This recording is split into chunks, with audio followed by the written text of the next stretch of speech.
grab your wine. It's time for Rosé All Day and Juleigh's a Mess, where we talk about current events and living in an intersex life. And now, here's Juleigh.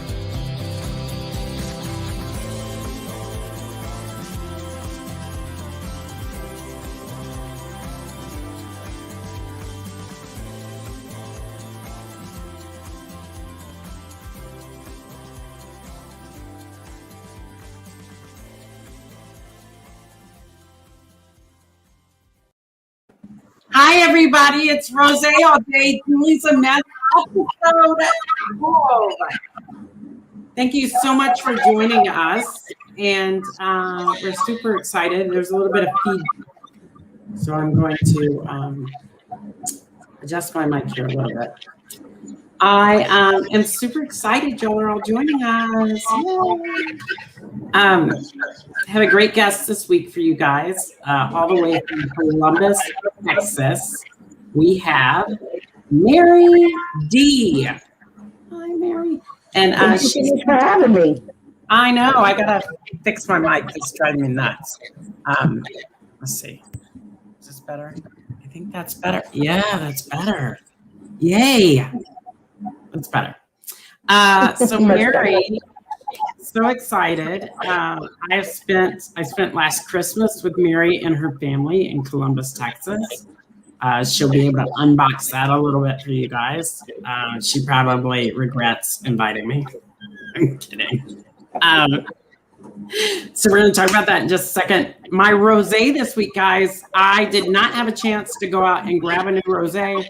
So this week we are having one of my favorites from the last 2 weeks. So last week we had Soleil Vent Ami with Flo when I was in Schuyler. And the week before that, for my 10th episode, I had Dove Hunt Dog Rosé. And that's what I'm drinking again tonight. And this is, I'm trying, my light's so bright. This is compliments of Beth Neville from Scout and Cellar. So she's sponsoring this episode too, unbeknownst to her. But you can get in touch with her by following the link below. Her Instagram is Live Simply Beth. So live simply Beth on Instagram. And she can set you up with any wines in her collection of Scout and Cellar wines. But tonight we're having Dove Dog Hunt Rosé. I love it. It's light. It's fresh. I saved some of it from the last time I had it. It's just very refreshing. It's one of my favorites, definitely, that I've had in the past 12 weeks. And so now we're going to roll right into our show. Looking for something. There we go. So, Mary from Columbus, Texas. How do we know each other? Well, I was lucky enough to find you on TikTok. Came across one of your lives. And I was so intrigued and moved by your story that after we chatted for a little bit, I believe it was right before your birthday, and just really was intrigued with your history and everything you've gone through, and came home and started doing my homework and wanted to understand it better and wanted to know what you had struggled with and wanted to be able to discuss it with you. So I just really got online and started Googling everything so that I could understand what you had gone through as a person. So it was very intriguing to me. And now we're the best of friends. I came and spent Christmas with you and your lovely family and got to know everybody. And we talk pretty regularly, almost, yeah. I'd say, if not, probably every 2 or 3 days, and then at least 2 times a week. And oh, yeah, definitely. We have other great friends that we've met through TikTok. So it is a new friendship. She knows a lot about me, even though she's only known me probably for about a year. She said she met me right before my birthday. Guys, today is May 18th. My birthday is literally 1 month away. I will be older in a month. But then 10 days after that, I get my breast surgery. Super excited. June's going to be very exciting. May has been very tumultuous for me. I've had to do a lot of growing and soul searching, and have dealt with somebody in my life that has been very toxic and controlling and narcissistic, and that's kind of done for. But I was telling Mary, I found out today that person came this past week and got some of the gifts that he had given me when he got me up to Nebraska. And I'm fine to part with him. I just wanted to be rid of him. So I'm not somebody that's going to hold on to all that stuff. It was nice to kind of get rid of it. But he was claiming that he had access to more than he had access to. And I found out that Nebraska tenant law actually says that once a new lease is signed, this is still louder.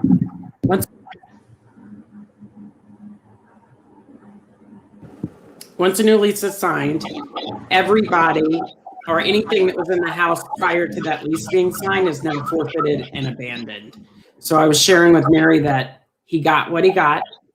I'm not playing this game for the next 7 or 8 months.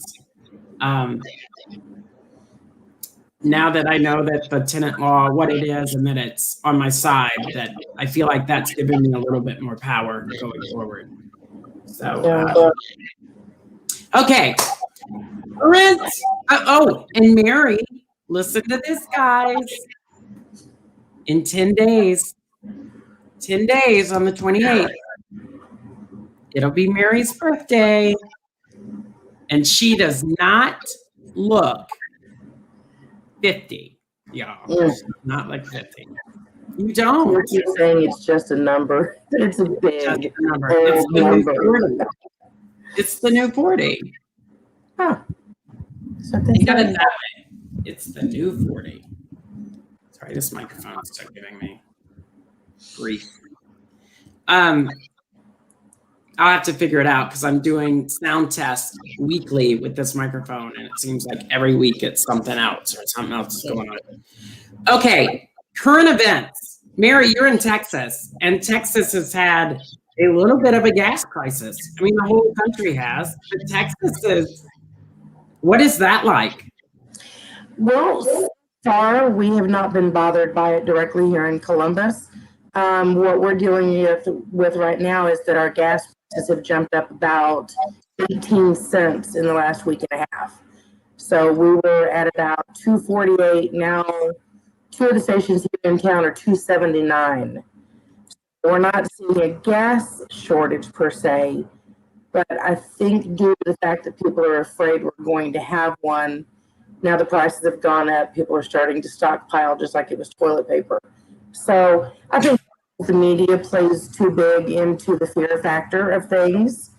And I think if we were to all go to the store tomorrow and start buying boxes of tampons just because that they sell out by the end of the month, because it's just it's kind of the Pied Piper effect, I believe. So I agree. The reason we were talking about gas prices today is I was looking at the news, trying to find current events as I do each week. And one of the first stories that popped up was, and of course it would be in Florida. That's what we always say when we used to live in Florida, that, you know, we felt like all the dumb ones migrate to Florida. But a man in a Hummer decided to buy 4 5-gallon gasoline containers and put them in his Hummer and drive around with them because of the gas shortage. And they caught fire. You know, oddly enough, about the gas shortage and people are freaking out, but then when you actually talk to people in Florida, New York, South Carolina, those seem to be the places where it's being broadcast the most, but the ones that actually live there have yet to see any gas shortage.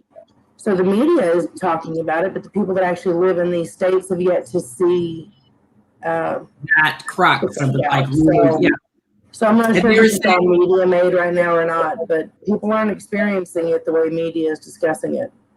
And they were saying that people are filling up garbage bags with gasoline. Oh, yeah. Yeah, there was a video of a woman with Walmart bags, tying them and sticking them in her car. That would have to be one heck of a knot to keep the liquid from coming out. Plus, I would think the gasoline would disintegrate the bag. Plastic, right. Yeah. So that's just me. And then how do you get it out? Do you know what I mean? I heard somebody was filling up aquariums in their back of their car, and I went, open aquarium. Like, one, it's going to slosh around when you drive. Two, how do you get it? How do you get it from the aquarium into your gas tank? Yeah, it's just like I said, when you start telling people that there's any kind of shortage, they're going to start freaking out. So it's kind of par for the course, I guess.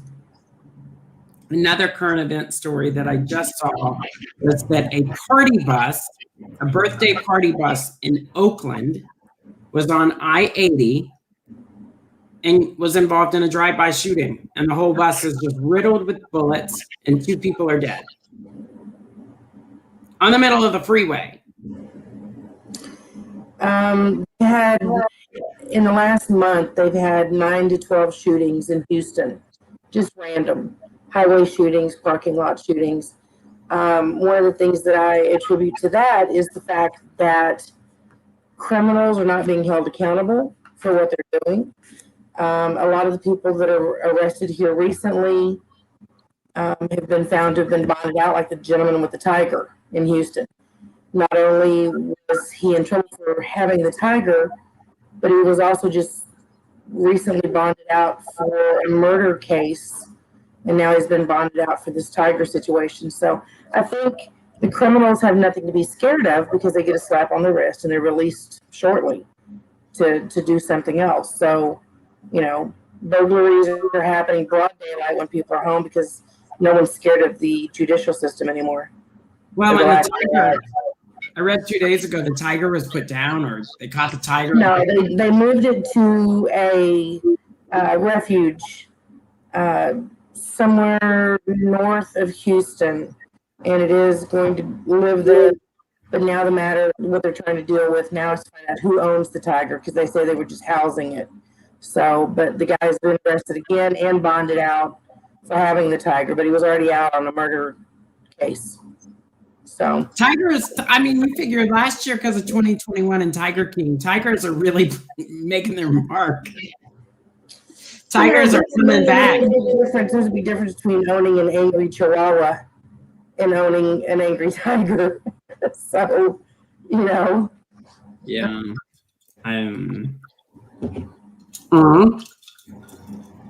So I am drinking my wine again, guys. Y'all can't really see it because the light's so bright, but out of my Juleigh, justjuleigh.com, Rosé all day, XX wine. You can buy your tumblers on justjuleigh.com. They are pricey, $35.99, but $5 of every sale will go back to better research of XXY and intersex conditions here in America, which is sorely needed. So make sure you check that out. They're insulated. You can drink everything from milk to vodka and milk in these things. Wine keeps your beverage frothy cold all day long. I feel like I'm on QVC. Next item up is, okay, so it is about 6:14.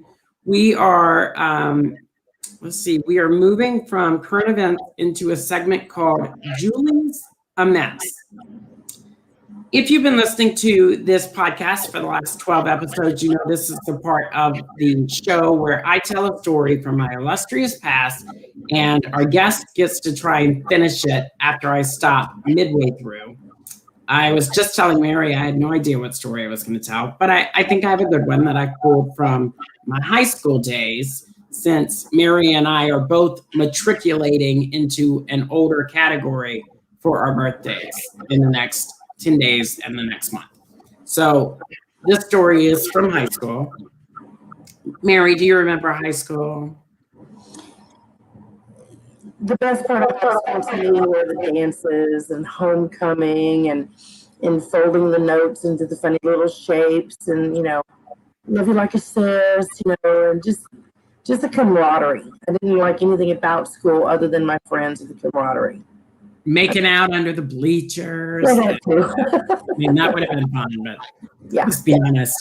I wasn't as forward in high school as I am now. Plus, I was Bradford, so like there wasn't as much interest. Now I'd be under the bleachers every Friday night, like with teachers.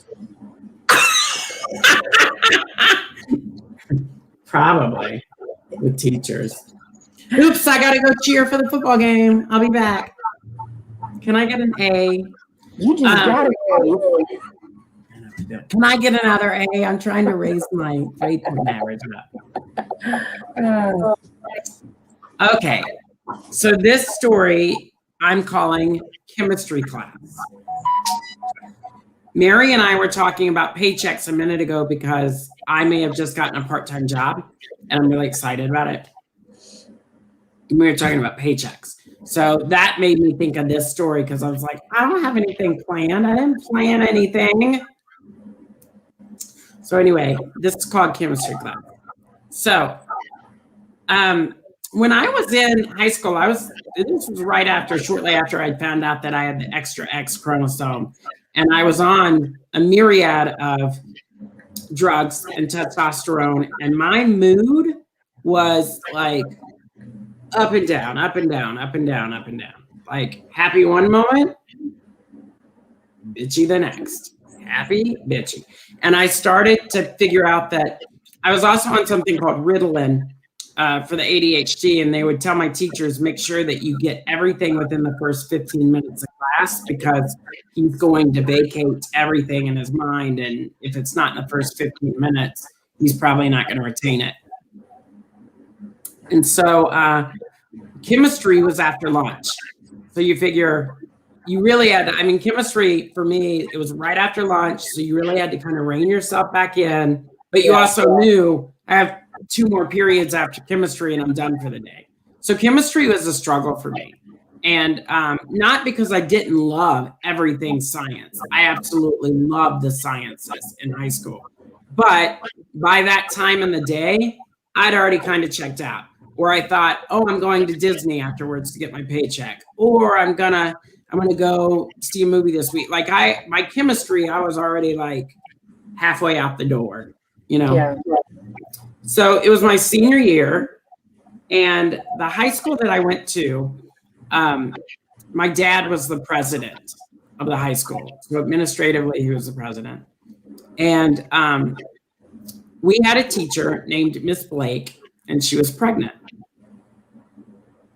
Now, she was like resting bitch face personified before she got pregnant. And she's probably a really sweet woman if she ever comes across this. I don't mean to I'm not judging her. I'm just saying by the end of the day, she probably had it too. And she was probably halfway out. And she was just always just kind of. Yeah. You'd be like, hi, Miss Blake. And she'd be like, and she was younger. Like she was in like her 30s or 40s. So I never understood it. I was like, why is she so pissy? That would have been a great project. Figure out why she's pissy all the time with your chemistry set. Anyway, we all go into class and the class was tiered, like the seats were tiered.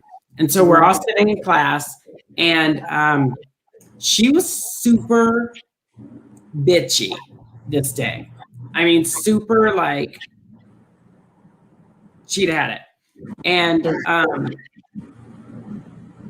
she was being really kind of rude to the students. Like normally it's your classroom, you're the teacher, I get it, but she was coming across as really kind of snarky and rude that day. And I'd had it. And I was thinking in my head, what can I say to her that will ground her so we can just move on with class? Like, what can I do that'll just make her be like, okay, I got to teach this class and we got to move on or whatever. But she was being very y'all are students and I'm the teacher. And she was just being very callous and just hard. Yeah. And I don't know where it came from. And maybe she had a bad day, but that was the lividity of what was going on. So what happened? What did Juleigh Bradford at the time do? Knowing Julie now, I think emotionally and tactfully, I can kind of gather. I would think that you maybe pulled her off to the side, and I can see you kind of telling her one-on-one, hey, look, we all have things that ruin our day.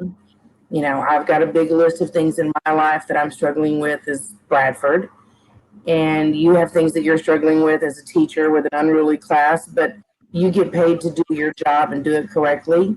I don't get paid to be a student. So one of us has to figure out who the most responsible person is between the two of us and do what needs to be done. I would tell her to either kind of put up or shut up, suck it up, buttercup, and move on. That's what I would think. In a tactful way, that's just what I would have heard you tell her.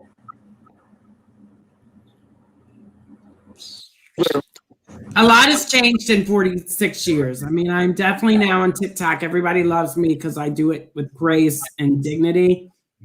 That was not me at 17. So she had said at some point, y'all forgot who I am. I'm the teacher. And so I raised my hand and she said, what? And I went, you forgot who I am. And she goes, you're the student. And I said, correct.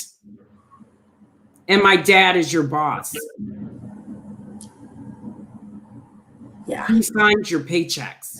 Yeah, I forgot about that. And I said, don't think for a minute I'm not going home and sharing with him what a bitch you've been today. See, I forgot that information. And so of course, she was like, and we moved on to class. And then we went home and my dad was like, don't you ever post something like that again. He was like, you could have come home and said, this is what happened and I would have taken care of it. But don't you ever pull it. He was like, that was ballsy on your part. And don't you ever do that again. He was like, my staff is my staff and I'll take care of them. But don't you ever. And I was like, I get it. Yeah. But like I said, I can see either way. I would have thought that you would have handled it with tactfulness. I mean, I think who you were still has a lot to do with who you became. So, but yeah. To me, you were a little bitch. I've always been a little bitchy. Yes. Yeah. Snarky. I've always been a little bitchy. But it was just, that was the only thing I could think of that would make her be like, do you know what I mean? Like, and move on. And she ended up having the baby, and I don't know how much longer she stayed there after I graduated, and she was super sweet. But I remember that moment as being like a, girl, let's not even try and fight fire with fire. Like, I gotta shut you down. My dad signed your paycheck. But she had to be nice. She had that baby, she had another mouth to feed. She couldn't afford to lose that paycheck. Right. I'm sure her husband can't be. So you calmed the bougie down just a little bit. I mean, it was crazy. It was crazy. Nobody's really chatting in the chat room. Usually Blair will come in and say hi.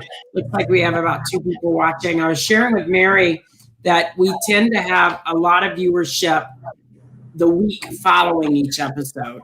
So as a content creator, and even on TikTok, we talk about this sometimes, I have to start figuring out how to make sure people are coming to the show. We do get with YouTube, it will send out an alert saying, hey, live now is justjuleigh.com. I know Tuesday nights are kind of the beginning of the week, but I've got to I got to start kind of brainstorming and figuring out ways to get people in when we go live. Because it's not going to change. It's going to be every Tuesday at 6 p.m. Central Standard. So that was my story. I would love to hear from the people that are listening to the podcast and loving the podcast. If you could write reviews, that would be great. If you are on Apple or Spotify and you could write a review, that would be amazing. Even if it's just a one-line sentence saying, I really enjoy your content. I love your show. I can't wait to see you week to week. That would be amazing. So if y'all could do that for me, that would be so much love right now. I love you forever. And then just comment. I also want to hear what you want to hear. So you know that I've worked at Disney, if you know that I have lived all over, if you know that I've done film and television in California, if there is a story or a story idea that you think you would like to hear something about for Juleigh's a Mess segment each week, please write me at julie@justjulie.com and let me know what you want to hear, right? Because I'm totally open to that. And I sometimes forget to prepare for my weekly show, and then I struggle to find a story. That is one of my favorite stories from high school, but whatever you want to hear, that's what it's about, right? So now we are going into something called 5 questions. This is where I ask our guests each week 5 questions. It can be about us, it can be about them, it can be about really anything that's going on, but it gives us a chance to get to know our weekly guest a little bit better. So, and I've got a few pulled aside for Mary. So we are going to begin with 5 questions on this 12th episode of Rosé All Day, Juleigh's a Mess. Mary, what is something you're really looking forward to about your upcoming birthday?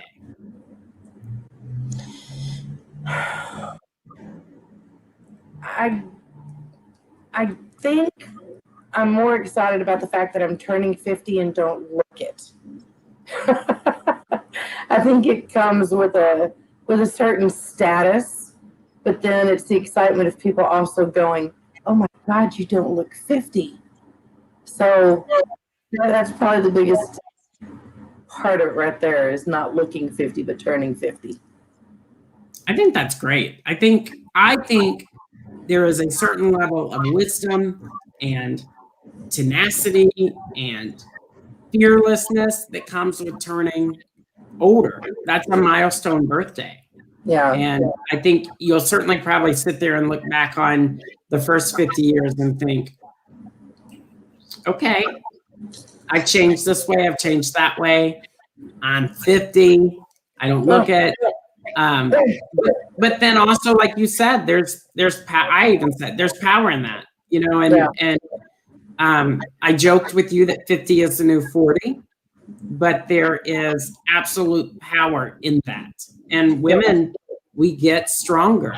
You know, what's that line from Still Magnolias about being just stronger?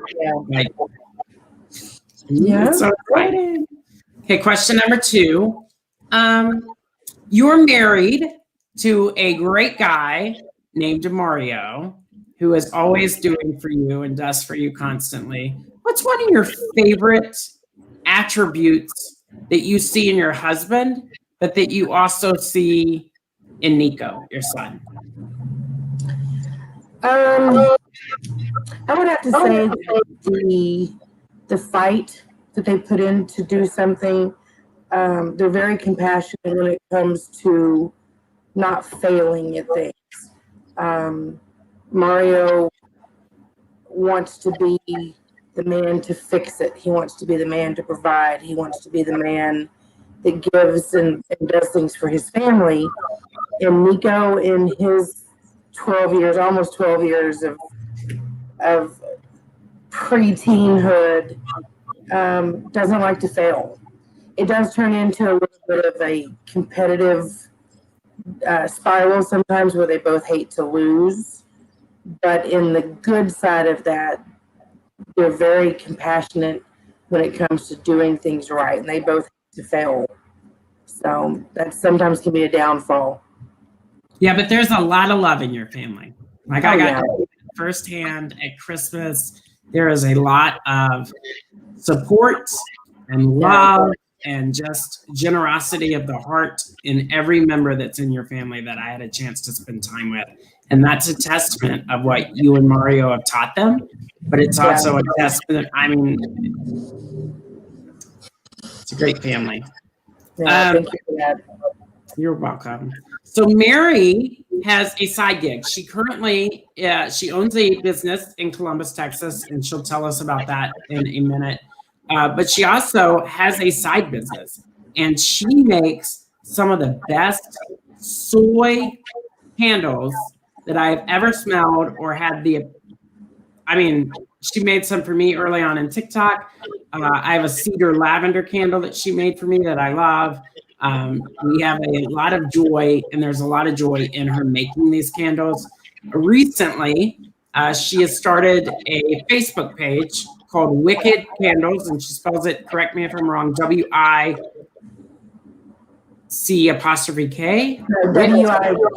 WIK''D. Okay. Now, you can go to this site. She will tell you what she has made recently, what's available.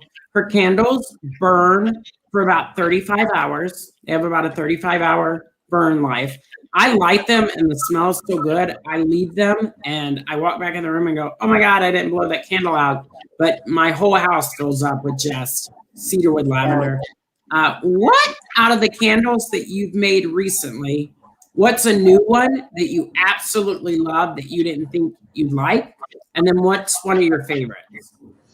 One of the new ones recently created was, because of you, you wanted a champagne and strawberries.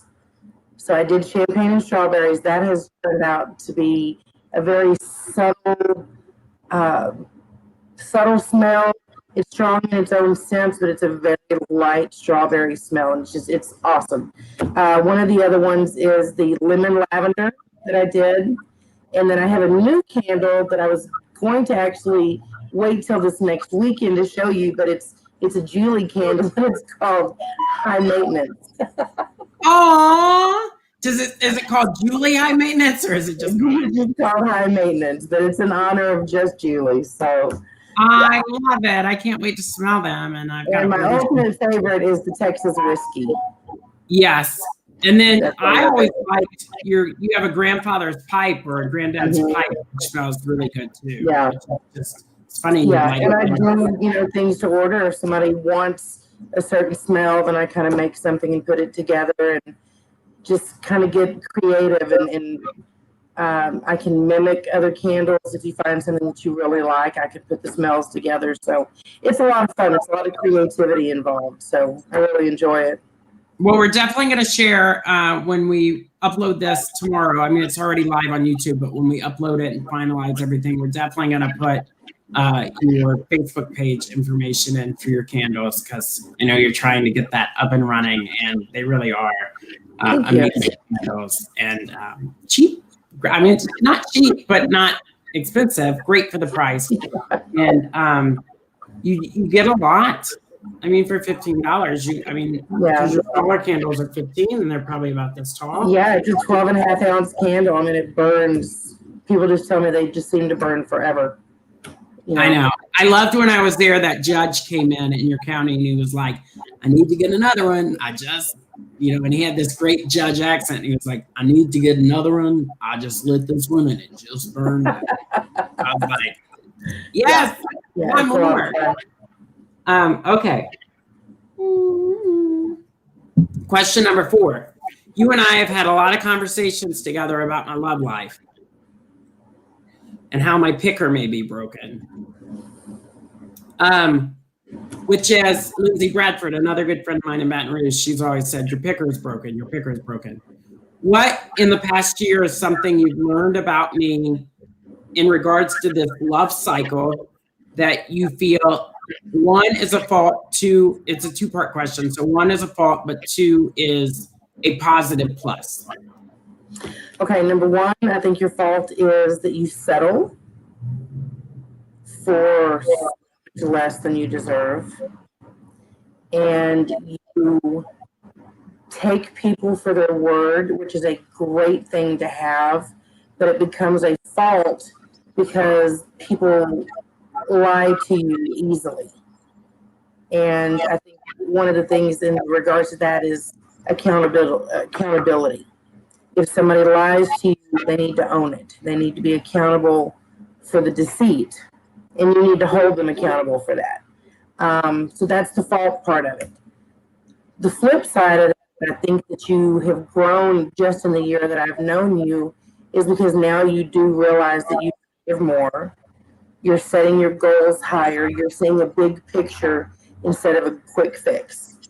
Instead of looking at someone that says, hey, this is a quick fix. I can get some real quick enjoyment out of this, or blah, blah, blah. You're looking at the big picture. You're wanting to plan the future and have a family, and your relationships are becoming goal oriented. So the things that were originally a flaw, you've now turned into a positive because you're expecting more and demanding more. And I think you're finally to the point where you don't settle for less. It's just my opinion. There's truth in that. Hello. I like to know what my people think, my friends. Okay, question number 5.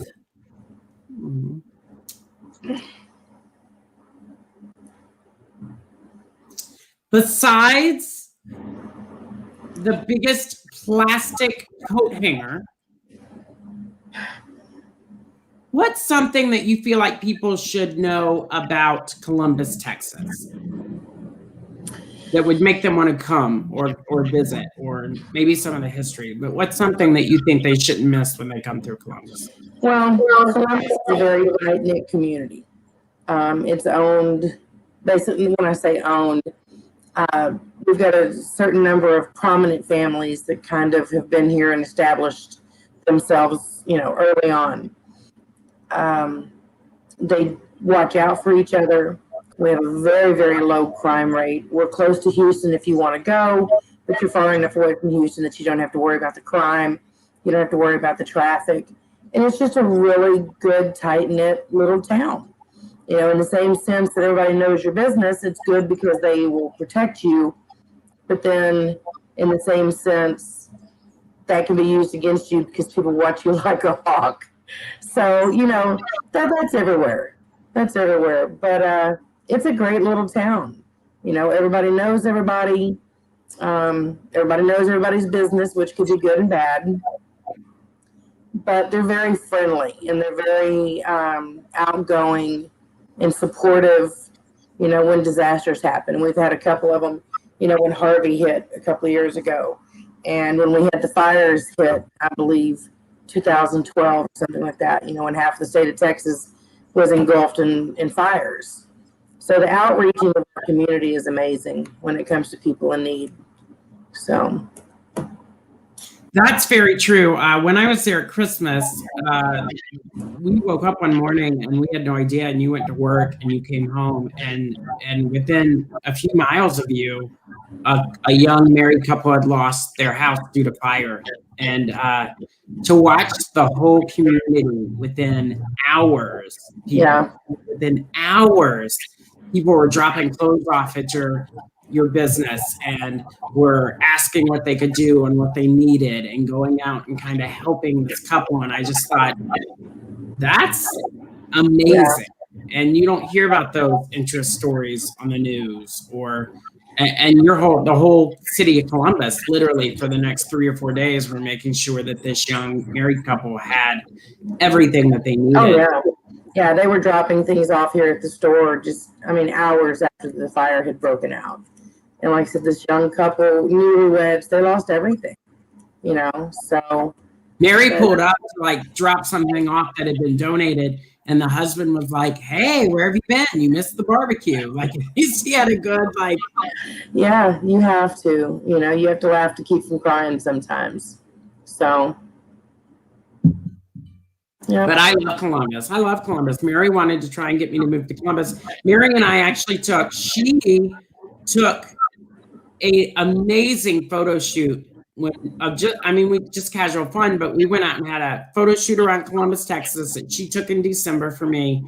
Most of her pictures, almost all of them, are on justjuleigh.com. So you can go and look at her talent. So clearly she's multi-talented. Candles, runs a local business, has her photography business where she takes wedding and prom and all these different pictures. She's a joy to be around. She's an amazing cook.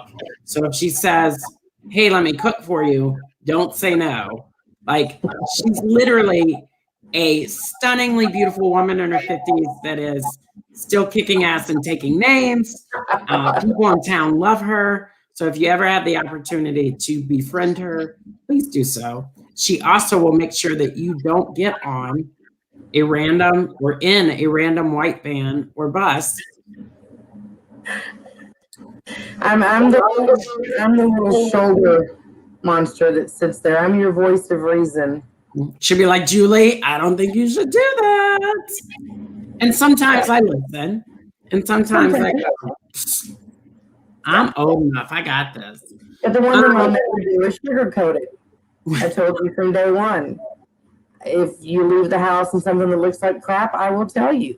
I'll be nice about it, but I will tell you. Or I don't really like that hairstyle, Juleigh.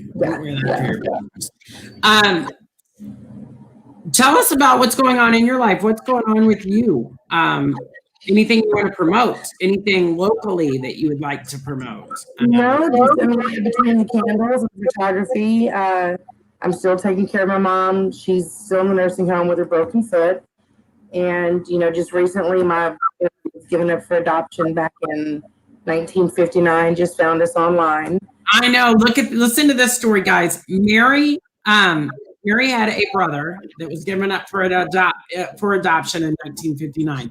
Now her mom is in the early stages. Well, I don't know if we should say early, but had some dementia and broke her foot. So Mary's really been going through the motions with her mom, but found through social media her brother that was given up for adoption. And they are dead ringers for each other. They found each other. He came to visit her a few months ago or a couple of weeks ago, saw his mom, spent time with Mary. They literally looked like they fell off the same dump truck. Like, I don't mean that in a bad way. They just really look like each other. That was not meant to sound like a backhanded compliment. Like they literally look just like each other. They're blending their families. They're spending more time together, and that is an amazing story. So tell us a little bit about that. I got a message on 23andMe where my cousin had received this message from a guy, and he said, "Hey, my name is David." He said, "This is who my mother is, and I was given up for adoption in 1959. He said, "If you've got any information, please let me know. If not, sorry to bother." And I immediately called my cousin and said, "Please give him my number." Within 15 minutes, I was on the phone with him. 5 days later, he came to Columbus, spent the afternoon, went to mom. And it's just like we've never missed a beat. I mean, every morning he starts off with, "Hey, sis, have a great day." He's never had any other siblings, so he was really excited. He was telling all his friends, "I'm a big brother. I have a little sister." And we talk every day. We've been on the phone or in text messages every day since April 6th. And we're going to spend the week with him in Florida to go have fun at the beach. And it's made for TV stuff. It's really been fascinating how this whole thing, and I've looked for him for 30 years. So it was really amazing. Andy helped you put together your Facebook page for your candles?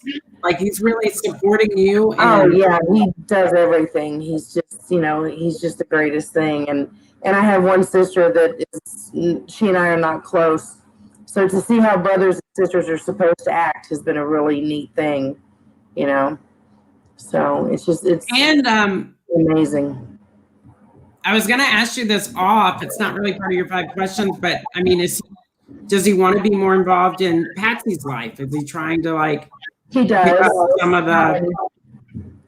Yeah, he does. It's one of these things where he wants to make sure that he doesn't overstep any bounds. But, like I told him, these are his bounds. He's got just as much right. It wasn't his choice to be given up for adoption, but there's no animosity.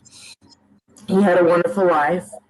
And I think he's, when he came to visit, he went to the nursing home and jumped on the nurses about some, things that were not right.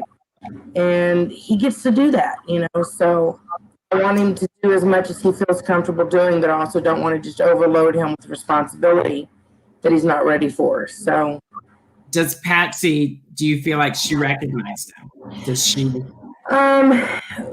the first day he was there, you could see her registering what I was telling her about that being her baby. And she would kind of look up and she'd say, well, I'll be. So I think it was good in the sense that it did not completely come back to her, because emotionally it would have been very upsetting.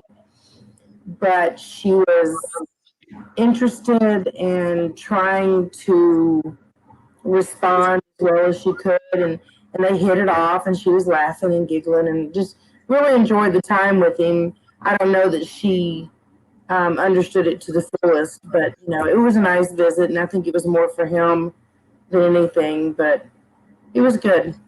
It was good. I think about Patsy. Her mom, as we've already talked about, is dealing with, is it dementia? Is it Alzheimer's? Dementia and Alzheimer's. So when I was there,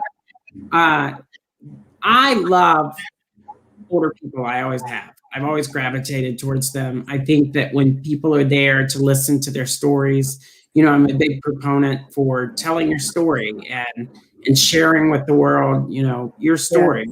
And I love talking to the older generations. And when I was there at Christmas, what I loved about that situation was, as trying as it was for you, and as trying as it could be sometimes for Nico and for Mario, and even I'm sure for your mom, there were moments when you could see her joy, and it radiates from her. And it's a sad situation, but I hope that she does somewhere recognize who he is, and the fact that he can still kind of, even though he's not getting to talk to her and ask maybe the deep questions of why, or maybe there's some restitution in the fact that he's still getting to spend time with her and see her and love her and care for her, and again, that's huge for you, I know, just for everything that you deal with on the daily with her. So I think there's got to be some restitution in that for you, just that love coming in. I think mentally she still understands things.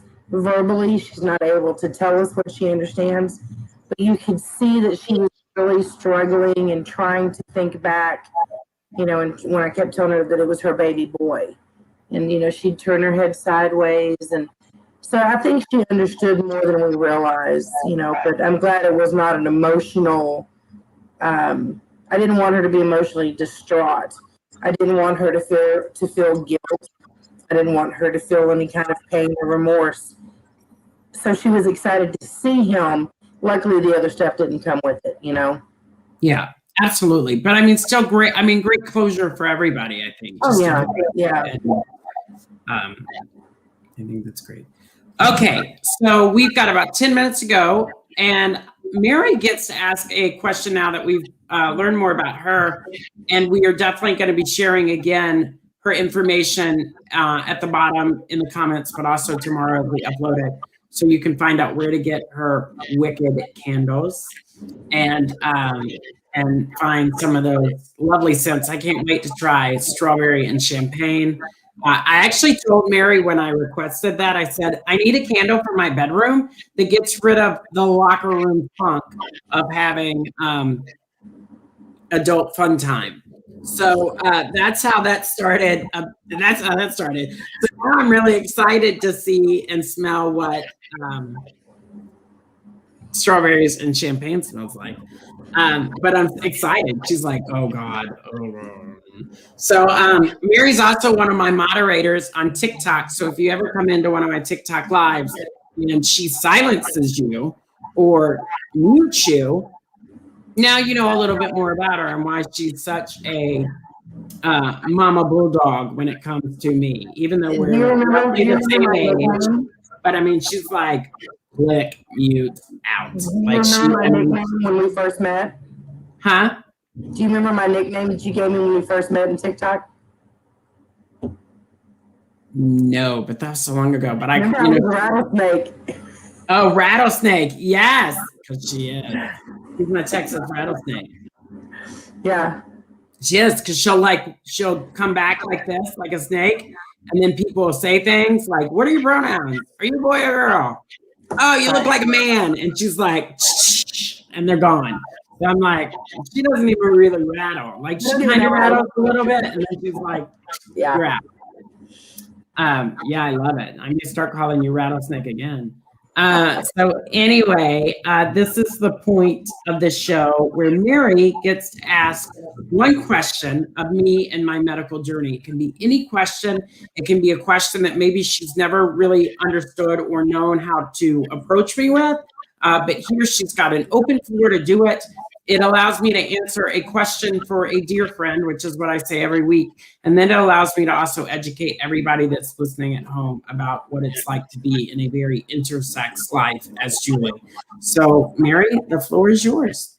The only thing that I have to ask, and it's not so much medically as it is just based on what you went through with past history, did you ever feel that some of your anger came from entitlement, that the world had thrown you such a crappy hand?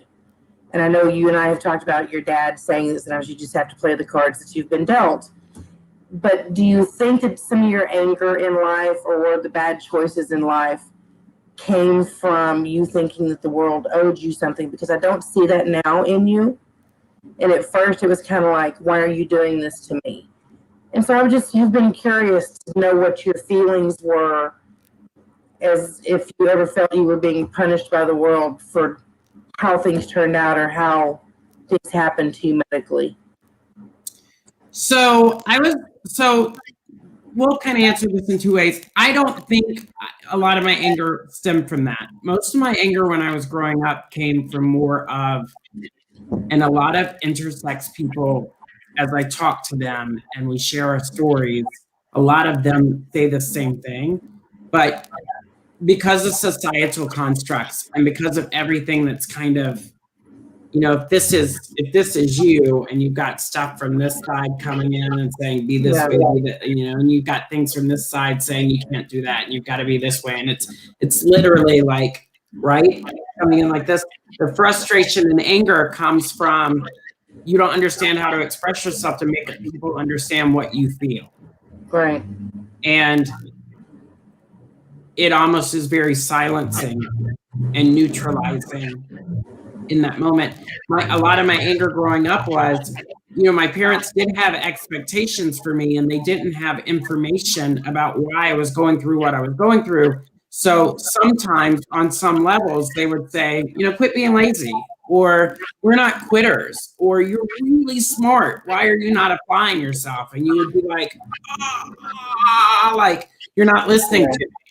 So that's where a lot of my anger came from. I've always felt, because I was raised Christian, that God does not, but because they were always telling me God doesn't make mistakes. Right. And he knows every hair on your head. And he knows you by name. And, you know, my parents were always like, he's very invested in you. And so I never felt like the world owed me anything. And I certainly didn't feel like I didn't have a place in it. I just maybe didn't know what that place was or how you carve a place out. Right. And I think that everybody faces that. And I think it's something that comes with time. I always had a really great walk with God. And I often felt like I was prophetic because I talked to him all the time. And all the times that things got really bad for me medically, or I felt like I couldn't survive, or that I needed an out, I literally felt my spirit say, it's going to get better. Just trust me. It's going to get better. And now you hear about all these very public projects and endowments and things coming forward, like the It Gets Better movement, right? Trying to convince people don't commit suicide because your life will get better. Everything's momentarily. You're going to come past this moment. I think even what I went through recently here And I think even as adults, we have to take pause and say, it's a moment that I'm coming out of on the other side. It's not going to be a bad moment forever. It's a hurdle. It's a life lesson. Tomorrow's a better day. I think one of the things that helped me when it comes to that with you is I invested in you, which made me invest in your cause. And for me to come home and start doing homework because it was so fascinating, I wanted to know so that I could better understand you, because you can tell somebody, oh, I don't know how you feel. I wanted to know how you felt, but I also wanted to know why. And too often, people don't take time to learn the details of a situation. And I wanted to know your details. So I think you've caught it. You've noticed I sometimes get in and I tell people your story and I advocate for you because I've done so much homework so that I could understand it. I think one of the moments, and you were so excited about it too, but we went somewhere when I was there at Christmas time to visit a friend. You went to go pick something up, and I was talking to the friend's husband on one side of like the property, and I could hear you behind me, and you were telling like verbatim, no, she deals with this, and she's dealt with this, and she's done this, and this is common, and this is how common it is. And I turned around and I was like, okay. Like, and I didn't say anything to you about it. And then when we got in the car, you were like, did you hear? Like, I was able to hold my own and I was telling them everything. And did I get it all right? And you were so eager. And I thought, and you would ask me once, and people ask all the time, how do we support you? And I'm like, support me in knowing what we go through in an interfaith community and sharing that knowledge. That's how we grow, you know, and I was proud of you that night. You were really proud of yourself, and you were like, look, I got your back. Yeah, people don't take time to learn the story, but yet they are so quick to judge or cast, you know, shadows on what you do and why you do it. And I didn't ever want to be that person. I didn't ever want to disrespect you or to lie to you and say, oh, I know how you feel, because I don't. But to learn about what was going on in your life gave me the opportunity to actually have a better understanding of what you've dealt with and why. So that's important for people to do. It's very important. I think it's very, and I feel like it's kind of becoming a lost art, right? Because we do become, and I'm not judging, you're not judging, but people become so wrapped up in their own lives that we forget that human connection is super important. You know, I tell people all the time, my story is no greater than your story. It's not. It's not. My story is no more important than your story or the mailman's story or the woman that works at the bank. It's no more important. The difference is I tell it, and I tell it in a very public way as a means to aid and support for the intersex community, for people that have XXY. That's the difference. But I think everybody should be telling their stories. Absolutely. And I think that helps all of us make that stronger bond and connection, because we're all human first, and we all have trials and tribulations that we suffer and go through. And in telling and connecting, that's what brings, in my opinion, gravity to your life. Yeah.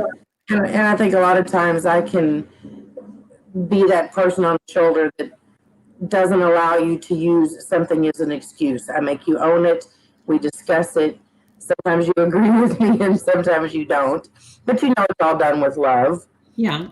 I feel that I do have a better understanding because I took time to learn you.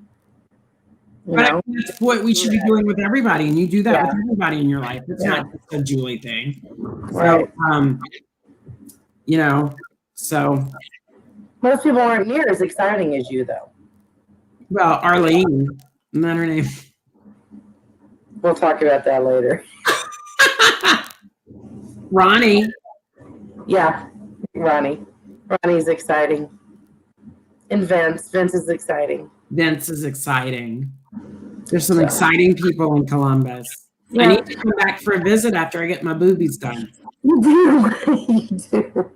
So maybe with the girls. My next big project is my boobs. But after I get my boobies done, Julie's Boob Tour 2022.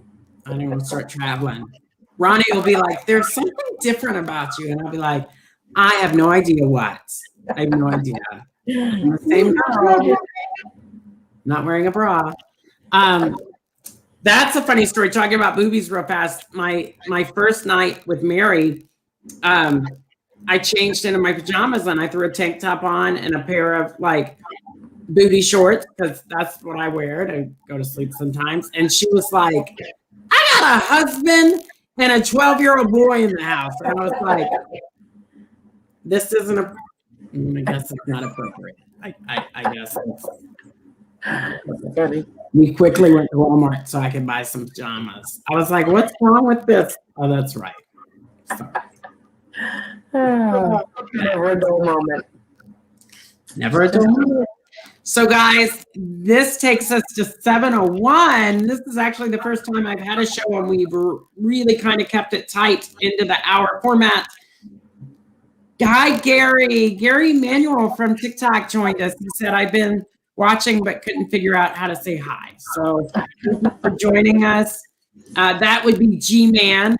So if you're watching and you know us from TikTok, this is clearly we're having a TikTok moment with Texas Charm and G-Man. Thanks for joining us tonight. If you're listening to us later on this week, again, remember to write a review. That would help me out exponentially. Just go on Apple or Spotify or Blurry or wherever you're at listening to us and say, this show's great. Love it.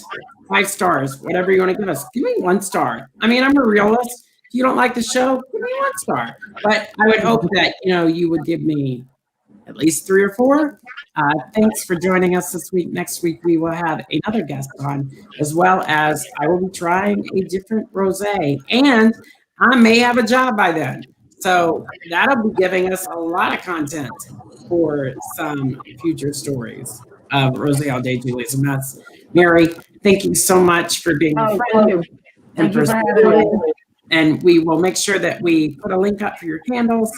And I love everybody. And I'm going to end the broadcast. Mary and I are going to talk a little bit behind the scenes, so don't leave yet.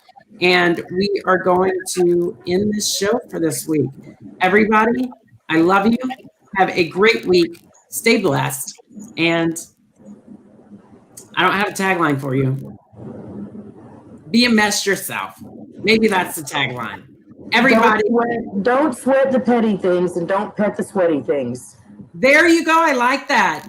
Don't pet the, wait, what'd you say again? Don't sweat the petty things and don't sweat the petty things and don't pet the sweaty things. I don't know. I like petting sweaty things. That's how I enjoy my fans, Mary. Bye. For more content, follow justjuleigh.com. That's just Julie, JULEIGH.com. Thank you to our guests, and thank you for joining us this evening. Join us next week as Julie tries a different rosé. That was fun.